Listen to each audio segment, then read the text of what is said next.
Hi guys, నేను దివ్య. మీరు చూస్తున్నారు RK career point YouTube channel. Friends, ఈ వీడియోలో ఈనాటి ప్రముఖ దినపత్రికల్లో వచ్చినటువంటి ముఖ్యమైన ఉద్యోగ వార్తలు మరియు ఈరోజుకి సంబంధించిన important current affairs updates and అలాగే కొన్ని నోటిఫికేషన్ డీటెయిల్స్ ఉన్నాయి. వీడియోని చివరి వరకు చూసే ప్రయత్నం చేయండి. అండ్ కంటెంట్ మీకు నచ్చినట్లయితే కనుక చిన్న లైక్ చేసి మీ యొక్క ఒపీనియన్ని కామెంట్ సెక్షన్లో తెలియజేయండి. ఏమైనా డౌట్స్ ఉన్నా కూడా కామెంట్ సెక్షన్లో తెలియజేయండి. రిప్లై ఇచ్చే ప్రయత్నం అయితే చేస్తాను. అలాగే మన యొక్క వెబ్సైట్లో డైలీ మీకు జాబ్ అప్డేట్స్ అండ్ అలాగే డైలీ ప్రాక్టీస్ టెస్టులు కూడా కండక్ట్ చేయడం జరుగుతుంది. ఇంట్రెస్ట్ ఉన్న క్యాండిడేట్స్ వెబ్సైట్ లింక్ డిస్క్రిప్షన్లో ఉంటుంది. ప్రాక్టీస్ చేసే ప్రయత్నం అయితే చేయండి. ముందుగా జాబ్ అప్డేట్స్ చూద్దాము. తెలంగాణ రాష్ట్రంలో 65,000 ఉద్యోగాలు ఎక్కడిచ్చారు? అశోక్ నగర్ రా తేల్చుకుందామంటూ ఒక నిరుద్యోగి సవాలు. వివరాలు చూసినట్లయితే ఆయన మాటలన్నీ కూడా అంటే సీఎం రేవంత్ రెడ్డి మాటలన్నీ కూడా అబద్ధాలే. ఒక్క నోటిఫికేషన్ కూడా ఇవ్వలేదు.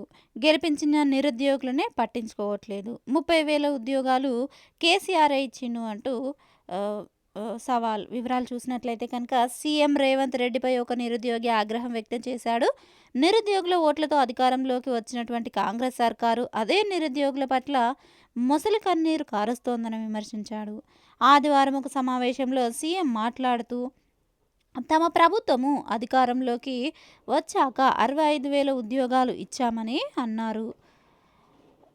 అండ్ అలాగే దీనికి సంబంధించి మరిన్ని వివరాలు చూద్దాము. 3 నెలల్లోనే 30,000 ఉద్యోగాలు ఇచ్చామని చెప్పారు. సీఎం చేసినటువంటి ఆ వ్యాఖ్యలన్నీ కూడా అబద్ధాలు అంటూ నిరుద్యోగి సోమవారం ఒక వీడియోని రిలీజ్ చేశాడు. ప్రతి ఏడాది 2 లక్షల ఉద్యోగాలు భర్తీ చేస్తామని చెప్పి ఇప్పటి వరకు ఒక కొత్త నోటిఫికేషన్ కూడా ఇవ్వకపోవడము గమనార్హం అంటూ వాపోయాడు. 65,000 ఉద్యోగాలు ఇచ్చానని చెబుతున్నటువంటి రేవంత్ రెడ్డి సర్కారు ఒకసారి అశోక్ నగర్కు వచ్చి ఇదే మాట చెప్పగలవా అంటూ నిలదీశాడు. ప్రతి ఏడాది 2 లక్షల ఉద్యోగాలు ఇస్తామని చెప్పి చివరకు 65,000 అని చెబుతున్నాడని విమర్శించాడు. ఆ 65,000 ఉద్యోగాల్లో కేసీఆర్ ఇచ్చినవే 30,000కు పైగా ఉన్నాయని చెప్పారు. ఏదో ఆ, ఏదో చేసి కష్టపడి ఎన్నికల్లో ప్రచారం చేసి గెలిపించామని ఇప్పుడు మా నిరుద్యోగులను అసలు లెక్క చేయడం కూడా లేదని ఆగ్రహం వ్యక్తం చేశాడు. కొత్తగా ఒక్క నోటిఫికేషన్ ఇవ్వకుండా 65,000 ఉద్యోగాలు ఇచ్చామని చెప్పుకోవడం సిగ్గుచేటని నిరుద్యోగి సంచలన వ్యాఖ్యలు చేశాడు. దమ్ముంటే అశోక్ నగర్ వచ్చి మాట్లాడాలంటూ కూడా సీఎం రేవంత్ రెడ్డికి నిరుద్యోగి సవాల్ విసిరాడు. ఇక ఇది ఆ, నెక్స్ట్ అప్డేట్ అయితే చూద్దాము. కాలగర్భంలోకి అప్పర్ ప్రైమరీ స్కూళ్ళు ప్రాథమిక బడుల్లో విలీనానికి సర్కారు యోచన. రద్దయ్యే ప్రమాదంలో 3,144 స్కూళ్ళు. వివరాలు చూసినట్లయితే అప్పర్ ప్రైమరీ స్కూళ్ళు వీటినే ప్రాథమికోన్నత బడులు అంటారు. 1 నుంచి 7 తరగతుల వరకు ఉండేటువంటి ఈ బడులు ఇక కాలగర్భంలో కలవనున్నాయి. వీటిని రద్దు చేసి ప్రాథమిక బడుల్లో విలీనం చేసే అంశాన్ని రేవంత్ రెడ్డి ప్రభుత్వము పరిశీలిస్తోంది. ఇదే జరిగితే రాష్ట్రంలోని 3,144 స్కూళ్ళు కనుమరుగు కానున్నాయి. ఇటీవల నిర్వహించిన విద్యా సంస్కరణల కేబినెట్ సబ్ కమిటీ సమావేశంలో ప్రాథమికోన్నత బడులపై చర్చ జరిగింది. విలీన అంశంపై అధ్యయనం చేసి నివేదికను అందించాలని విద్యాశాఖ ప్రిన్సిపల్ సెక్రటరీ బుర్రా వెంకటేశంను ఆదేశించారు. నివేదిక అనంతరము ప్రాథమికోన్నత బడుల విలీనము లాంఛనమే కానుంది. ఇక తగ్గుతున్నటువంటి ఎన్రోల్మెంట్. సర్కార్ బడుల్లో కొంతకాలంగా ఎన్రోల్మెంట్ తగ్గుతుంది. గతంలో 23 లక్షలు ఉండగా ఈ ఏడాదికి ఎన్రోల్మెంట్ 20 నుంచి 18 లక్షలకు తగ్గింది. 65.47% సర్కారు బడులుంటే ఎన్రోల్మెంట్ 34.23% మాత్రమే. ప్రాథమికోన్నత బడుల విషయానికి వస్తే 3,144 స్కూళ్లలో 15,491 మంది విద్యార్థులు ఉన్నారు. ఇక వీటిలో ఉపాధ్యాయ విద్యార్థిని నిష్పత్తిని పరిశీలిస్తే కనుక 1:14గా ఉంది. అంటే విద్యార్థులు తక్కువగా ఉండగా టీచర్ల సంఖ్య అధికంగా ఉంది. ఎన్రోల్మెంట్ ఏటా తగ్గుతూ ఉండడంతో కొంతకాలంగా బడుల రేషనలైజేషన్ అమలు చేస్తూ ఉన్నారు.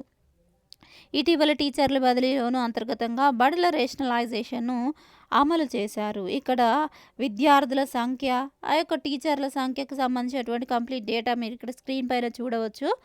ఇక ఇదే న్యూస్‌కి సంబంధించి మరొక పత్రికలో ఇచ్చినటువంటి అప్డేట్స్ అయితే చూద్దాము. టీచర్ల కొరత తీర్చేందుకు ప్రత్యామ్నాయ ఏర్పాట్లు. విద్యాశాఖ వివరణ. రాష్ట్రంలోని మోడల్ స్కూళ్లలోని టీచర్ల కొరతను తీర్చేందుకు ప్రత్యామ్నాయ ఏర్పాట్లు చేస్తున్నట్లుగా Telangana model schools director Srinivasachari ఒక ప్రకటనలో తెలిపారు. 17 మోడల్ స్కూళ్లలో జీరో టీచర్లు శీర్షికతో నమస్తే తెలంగాణలో సోమవారం కథనం ప్రచురితమైన విషయము తెలిసిందే. అయితే ఈ నేపథ్యంలో ఆయన సోమవారము పత్రికా ప్రకటనను విడుదల చేశారు. రాష్ట్రంలోని 98 స్కూళ్లకు ప్రిన్సిపాలు లేరు. ఆయా పాఠశాలలో సీనియర్ టీచర్కు ప్రిన్సిపాల్ బాధ్యతలు అప్పగించడంతో పాటు పీజీటీ, టీజీటీ టీచర్లు లేని చోట అవర్లీ బేస్డ్ టీచర్లను తీసుకుంటామని తెలిపారు. ఇక ఇటీవల నిర్వహించినటువంటి బదిలీలతో కుమ్రంభీం ఆసిఫాబాద్ జిల్లాలోని సిర్పూరు, మెదక్ జిల్లాలోని రేగోడు మోడల్ స్కూళ్లలో టీచర్లు లేరని ఆయన పేర్కొన్నారు. ఇక దీనిపై మరి విద్యాశాఖ ఎలాంటి నిర్ణయం తీసుకోనుంది? మళ్ళీ ఈ యొక్క ఖాళీలన్నిటిని కూడా డిఎస్సిలో కలపనుందా? లేదంటే ఇప్పుడు ప్రత్యామ్నాయ టీచర్లతో అంటే గెస్ట్ కాంట్రాక్ట్ ప్రాతిపదికన ఈ యొక్క టీచర్లను తీసుకోనుందా అనేది మనమైతే వేచి చూడాల్సింది. ఇక నెక్స్ట్ అప్డేట్ చూసినట్లయితే కనుక ఇంటర్ ఎత్తివేత. వచ్చే ఏడాది నుంచి రాష్ట్రంలో 5+3+3+4 విద్యా విధానము అమలు. వివరాలు చూసినట్లయితే తొలి 5 ఏళ్లలో అంగన్వాడీ, ప్రీ స్కూల్ 3 ఏళ్ళు 1, 2 తరగతులు ఉంటాయి. 3 ఏళ్ళు 3, 4, 5 క్లాసులు, 3 ఏళ్ళు 6, 7, 8 క్లాసులు. చివరి 4 ఏళ్లలో సెకండరీ ఎడ్యుకేషన్ క్రింద 9, 10, 11, 12 తరగతులను నిర్వహిస్తారు. ఇక దీనికి సంబంధించినటువంటి కంప్లీట్ డీటెయిల్స్ చూసే ప్రయత్నం చేద్దాము. నేషనల్ ఎడ్యుకేషన్ పాలసీ అమలుకు రాష్ట్ర సర్కారు చర్యలు. ఇప్పటికే పలు రాష్ట్రాల్లో అమలు. తాజాగా ఎన్ఈపిపై రిపోర్టు కోరినటువంటి కేబినెట్ సబ్ కమిటీ. అమలైతే 5వ తరగతి దాకా మాతృభాషలోనే చదువులు. ఇంటర్ రద్దుతో కార్పొరేట్ కాలేజీలకు చెక్. నేషనల్ ఎడ్యుకేషన్ పాలసీ 2020 అమలుకు రాష్ట్ర సర్కారు కసరత్తు ప్రారంభించింది. పాలసీలోని కొన్నింటినైనా అమలు చేయాలని భావిస్తుంది. ఇందులో భాగంగా వచ్చే ఏడాది నుంచి ఇంటర్ విద్యా విధానము ఎత్తివేయాలని దాదాపు నిర్ణయించింది. ప్రస్తుతం రాష్ట్రంలో స్కూల్, ఇంటర్మీడియట్ ఎడ్యుకేషన్ వేర్వేరుగా కొనసాగుతున్నాయి. కొత్త విధానము అమల్లోకి వస్తే బోర్డ్ ఆఫ్ ఇంటర్మీడియట్ పోయి స్కూల్ ఎడ్యుకేషన్ పరిధిలోకి వస్తుంది. దీనివల్ల పర్యవేక్షణ సులభం కావడంతో పాటు సర్కారుపై ఆర్థిక భారం తగ్గుతుంది. మరోవైపు దోపిడీలకు కేంద్రంగా మారినటువంటి కార్పొరేట్ ఇంటర్ కాలేజీలకు చెక్ పడే అవకాశము ఉంది. ఇక ఈ క్రమంలోనే ఎన్ఈపి 2020 అమలు వల్ల కలిగే ప్రయోజనాలపై సమగ్ర నివేదిక ఇవ్వాలని విద్యాశాఖ అధికారులను ఎడ్యుకేషన్ క్యాబినెట్ సబ్ కమిటీ తాజాగా ఆదేశించింది. ఇక దీనికి సంబంధించి మరిన్ని వివరాలు మీరు పీడిఎఫ్లో చదువుకోవచ్చు. నేను దీని పీడిఎఫ్ లింక్ డిస్క్రిప్షన్లో ఇవ్వడం జరుగుతుంది. ఇక నెక్స్ట్ అప్డేట్ చూద్దాము. యూనివర్సిటీల్లో వెక్కిరిస్తున్న ఖాళీలు. 11 ఏళ్లుగా నియామకాలు చేపట్టని ప్రభుత్వాలు. టీచింగ్, నాన్ టీచింగ్ పోస్టుల్లో 70% పైగా పోస్టులు ఖాళీలు. కొన్ని డిపార్ట్మెంట్లకు ప్రొఫెసర్లే లేని వైనము. 10-15 రోజుల్లో విశ్వవిద్యాలయాల్లో ఖాళీల భర్తీకి చర్యలు చేపడతామని ఆగస్టు 26న రాష్ట్ర సచివాలయంలో సివిల్స్ మెయిన్స్కి ఎంపికైన అభ్యర్థుల చెక్కుల పంపిణీ కార్యక్రమంలో ముఖ్యమంత్రి రేవంత్ రెడ్డి వెల్లడించారు. సీఎం ప్రకటించి ఆల్రెడీ 20 రోజుల పైనే గడిచింది. కానీ ఇంతవరకు ఆ ప్రక్రియ ముందుకు సాగలేదు. మరోవైపు ఖాళీలు ఎప్పుడు భర్తీ చేస్తారని నిరుద్యోగులు ప్రశ్నిస్తున్నారు. బీఆర్ఎస్ ప్రభుత్వం సైతము యూనివర్సిటీల్లో పోస్టుల భర్తీని గాలికొదిలింది.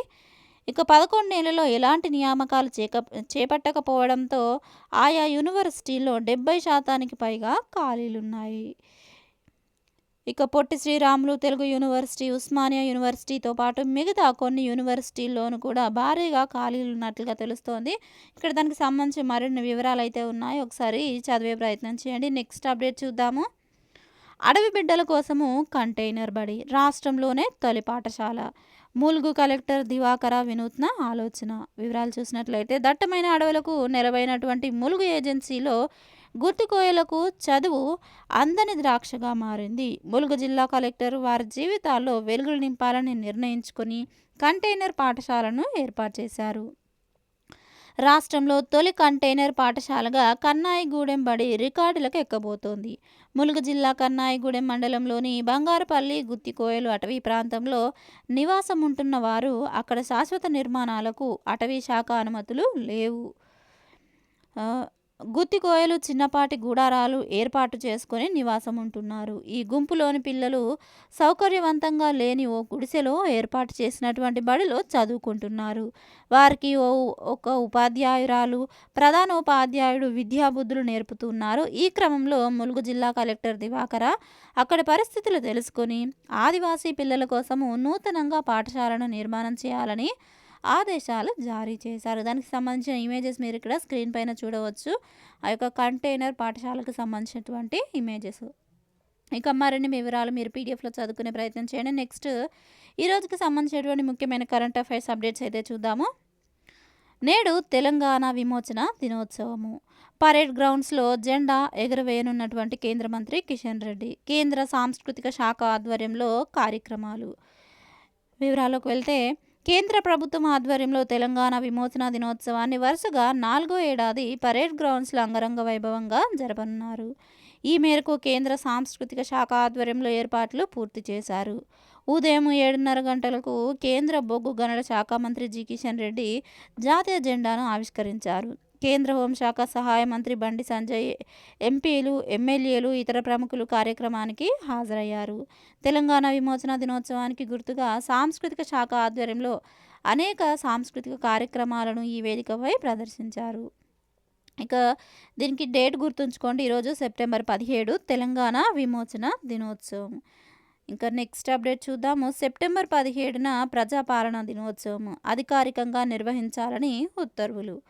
సెప్టెంబర్ 17వ తేదీన ప్రజాపాలనా దినోత్సవాన్ని నిర్వహించాలని ప్రభుత్వము నిర్ణయించింది. ఈ మేరకు ప్రజాపాలనా దినోత్సవాన్ని అధికారికంగా నిర్వహించాలని ఆదేశిస్తూ రాష్ట్ర ప్రభుత్వం సోమవారం ఉత్తర్వులు జారీ చేసింది. 1948 సెప్టెంబర్ 17న తెలంగాణ సంస్థానం భారతదేశంలో విలీనమైన సందర్భంగా ప్రజాపాలనా దినోత్సవాన్ని నిర్వహిస్తున్నట్లు ఆ ఉత్తర్వుల్లో పేర్కొంది.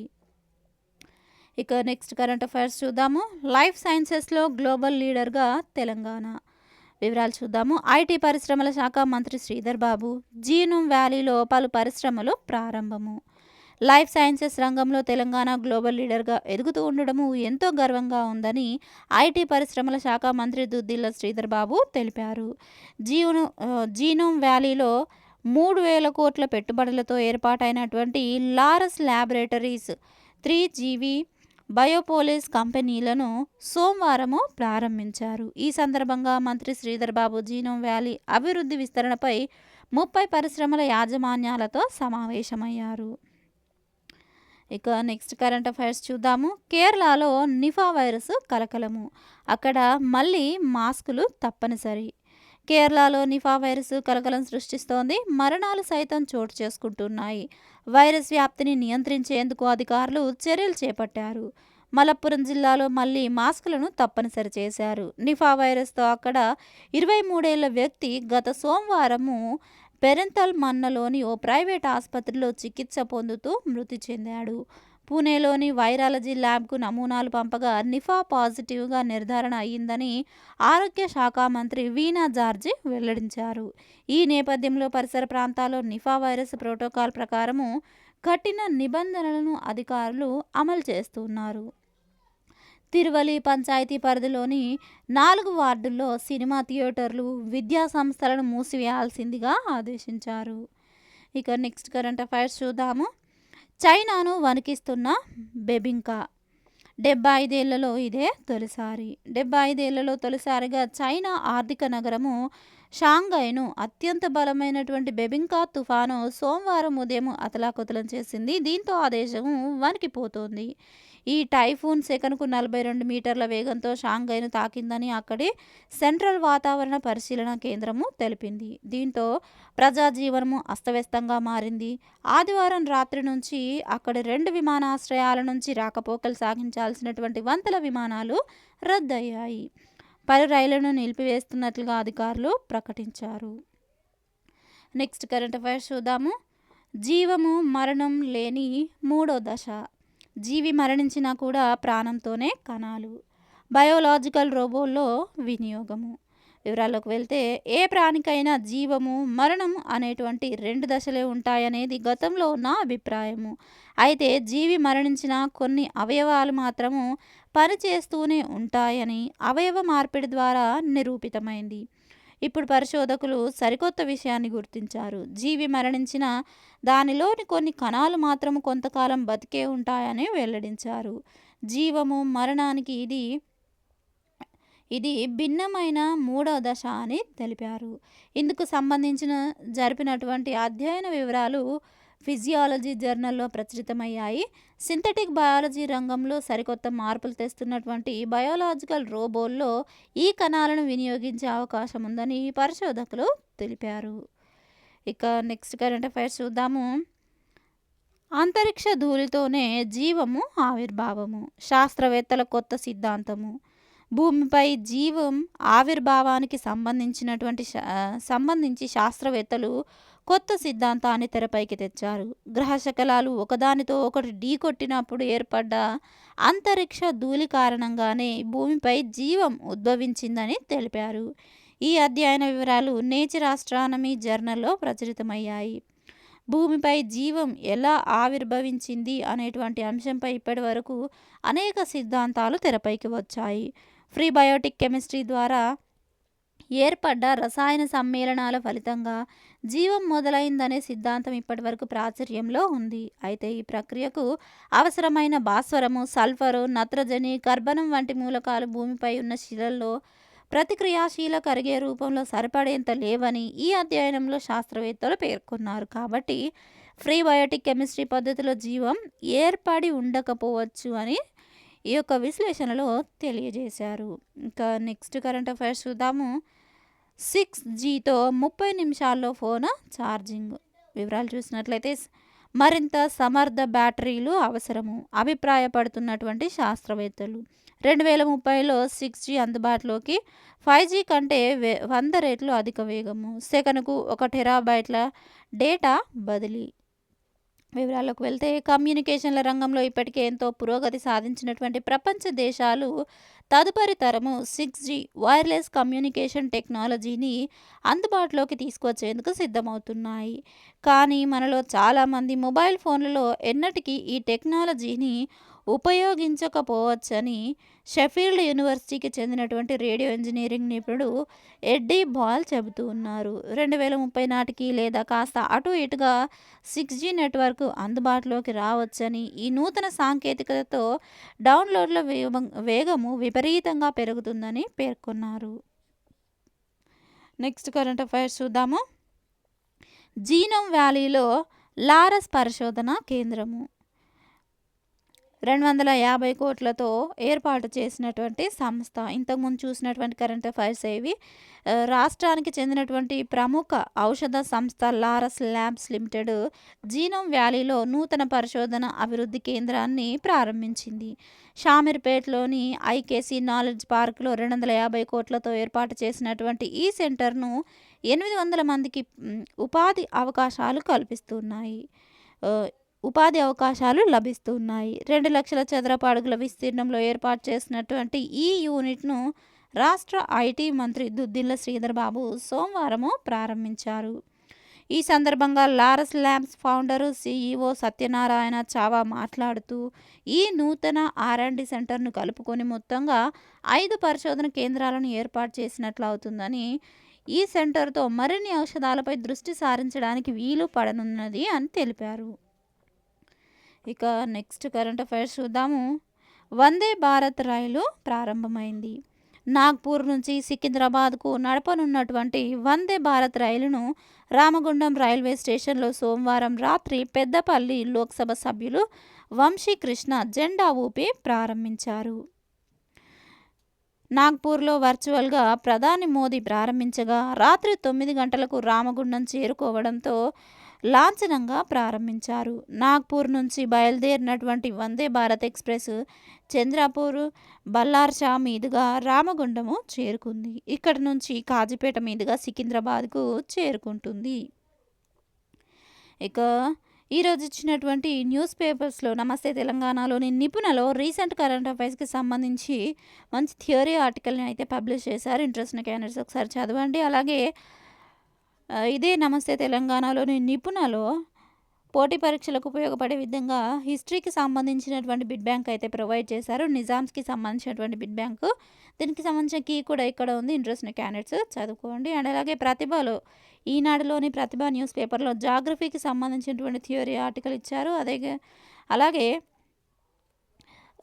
ఇదే ప్రతిభ న్యూస్ పేపర్‌లో జాగ్రఫీకి సంబంధించి మరొక థియరీ ఆర్టికల్‌ని అయితే పబ్లిష్ చేశారు. నదులు ఏర్పరిచేటువంటి భూస్వరూపాలు అనే టాపిక్ పైన. అండ్ అలాగే డిఎస్సి టెట్‌కి ఉపయోగపడే విధంగా హిస్టరీలోని ఇంపార్టెంట్ బిడ్ బ్యాంక్‌ని అయితే ప్రొవైడ్ చేశారు. చక్రవర్తి పాలనకు సంబంధించినటువంటి టాపిక్ పైన.